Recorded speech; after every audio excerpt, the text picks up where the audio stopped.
उपाध्यक्ष जी, अभी 2 दिन पूर्व राज्यसभा में सदस्यों ने इस बात के लिए सरकार को दोषी ठहराया था कि वह हरिजनों की रक्षा के काम में असफल रही है। हो सकता है कि इस आरोप के पीछे कुछ सदस्यों का राजनीतिक उद्देश्य हो, किंतु इससे आरोप की सत्यता खंडित नहीं होती अथवा उसकी उपेक्षा नहीं की जा सकती।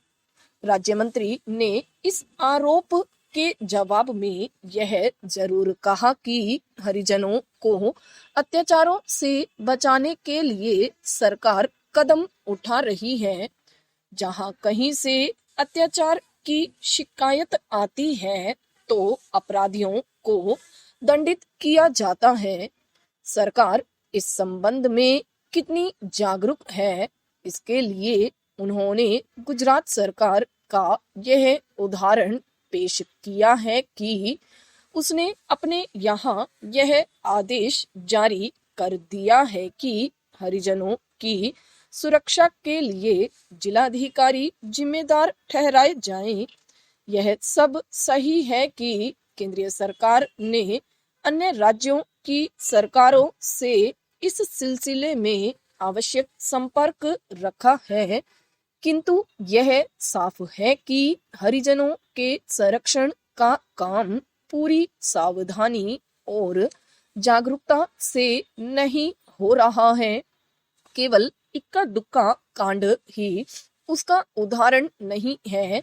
स्वयं राज्य मंत्री ने इस प्रसंग में जो वक्तव्य राज्यसभा में रखा, उससे भी इसकी पुष्टि हुए बिना नहीं रहती। वक्तव्य में कहा गया है कि अब तक हरिजनों पर अत्याचार की भिन्न राज्यों में कई हजार घटनाएं घट चुकी हैं। आदिवासियों पर जो अत्याचार हुए उसकी घटनाएं उनमें शामिल नहीं हैं। वक्तव्य में यह भी बताया गया है कि सरकार ने इन मामलों के सिलसिले में क्या कदम उठाए, पर यह सब गिनाने से तब तक कोई फायदा नहीं जब तक यह सिद्ध नहीं होता कि हरिजनों पर अत्याचार की घटनाएं कम हो रही हैं। फिर बहुत से मामले ऐसे भी हैं जिनमें कोई कानूनी कार्यवाही नहीं की जा सकी। अकेले मध्य प्रदेश में ही 40 मामले ऐसे हैं। ऐसी सूरत में कार्यवाही संबंधी प्रशासनिक जागरूकता में कैसे विश्वास किया जा सकता है।